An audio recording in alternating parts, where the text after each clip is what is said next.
Today we are going to be looking at America's most evil killer, according to the public. Who it is, do I hear you ask? No? You read the thumbnail and the title. Sport. Well, it's Ted Bundy anyway. So as always, I'm going to be looking into the background, the victims, how he was caught, and also possibly why he might have committed these crimes. So let's jump into it. The background. Ted was born November 24th, 1946. His grandparents raised him as his own for 3 years, pretending to be his parents, whereas his mother pretended to be his sister. This was all to protect the family from the social stigma that obviously she had had a child out of wedlock. A lot of people believe the grandfather was Ted's father because he was known to be abusive, however there is not a lot of evidence that can back that point up. His mother eventually came clean and they moved away, both changing their names. She later remarried to Johnny Bundy, which is where Ted's last name came from.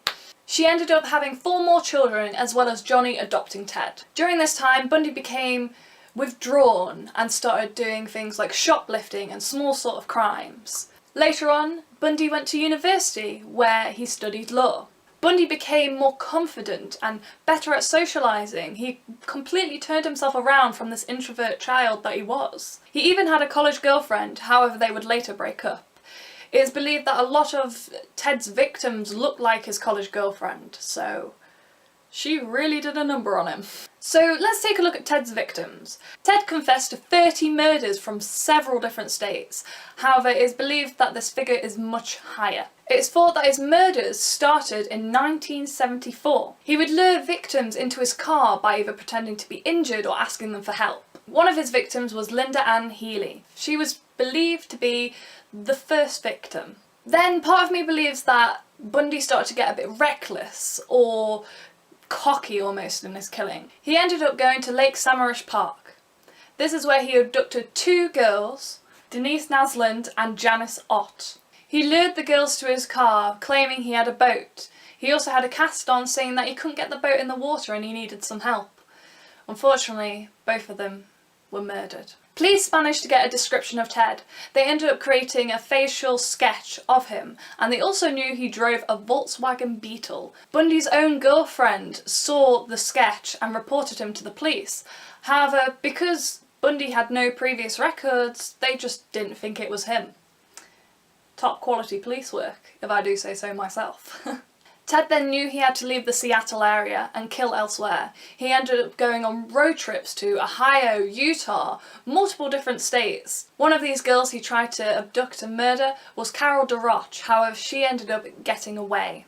So how was he caught? Bundy was stopped by a police officer in Utah who recognised the Volkswagen Beetle. He ended up taking Bundy in for custody as he found some very strange items in his car. The officer found masks, gloves, ice picks, rope, and handcuffs all in his boot. They ended up letting Bundy go away on bond. However, that didn't stop them from being very suspicious of the guy. They ended up getting in contact with police officers from Washington that said that Bundy was on a short list of suspects for the murders that happened around there. However, those murders disappeared as Bundy started killing in different states. The police officers got Carol DeRoche, one of the girls that escaped Bundy. She managed to pick Bundy out of a lineup on October 1957. He was charged with kidnapping and sentenced to up to 15 years in jail. But it didn't end there. Bundy managed to escape from a 2nd-story window in his prison and was later caught by the police a few days later. He also escaped again in 1977 from his jail cell. So he didn't escape once, he escaped twice. Twice from jail. However, it took the investigators and police officers a lot longer to track him down this time. During this time, he attacked 5 other women and killed 3 of them. He was eventually caught driving a stolen vehicle. Police took him into custody and Bundy would not reveal his name for 2 days. He eventually revealed his name and he was on the FBI's most wanted list at that point. He was convicted of 2 murders in July 1979 and confessed to more later within his jail time. He was then electrocuted at the age of 42 in January 1987. So why did he do it? Just a little disclaimer for this part, these are my thoughts, these are my feelings, these are my beliefs, so this is just my opinion. I like to try and imagine myself within their shoes, which is very strange, I know, but this is what I like to try and do. So one reason why he might have committed the crimes was the environment he was brought up in. He was lied to from when he was born. He believed that his grandparents were his parents, his mother was his sister. There was a lot of distrust and lying at the very start. So maybe the ability that he had to lie was innate. Maybe he was inborn with that ability. Or it was easily rubbed off on him and he learned how to lie. We also have to remember he was 3 years old when he was taken away from his grandparents. Bearing in mind, at that time, his grandparents were his parental figures. So taking a child from parental figures at that time would have really caused the child distress. It would also have an effect on the attachments the child would have at a young age. Another reason is that his mother never told him who his father was. That obviously brought great distrust between the two of them. In many interviews, Bundy would claim he had this normal childhood, but I wouldn't say it was normal. He was lied to from birth, and when he did ended up settling down in this new family, I think he felt like an outcast. I felt like he didn't think he was a part of this new family, this new world that had been built. I think part of him still believed that he was his grandparents' son. He probably felt neglected in a way that his grandparents were no longer there and that his mother had started this new family. He must have felt like an outcast at this period of time. This explains why he might be quite introverted at the time and almost made this whole new world, this whole new fantasy possibly, of what he would be like. One of the other reasons is his university years. I think this is the time where he possibly snapped. I think when Bundy went to university, he sort of reinvented himself, like a lot of people do, but it was such a drastic change. He went from this introvert to this extremely outgoing, sociable guy.